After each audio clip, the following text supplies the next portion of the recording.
আমরা জলের line 100% restore করে নিয়েছি।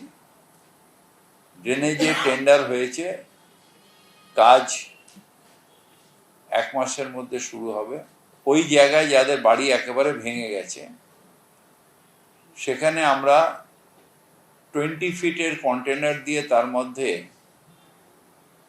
ঘর করে টেম্পোরারি তাদের রাখার ব্যবস্থা। আধার কার্ড আছে এবং পুলিশ ভেরিফিকেশনে তারা ওখানে থাকে, তাদের জন্য বাংলার বাড়ি আমরা শুরু করে দিচ্ছি। আর সবকটা জায়গায় আমরা বায়ো মাইনিং স্টার্ট করে দিয়েছি।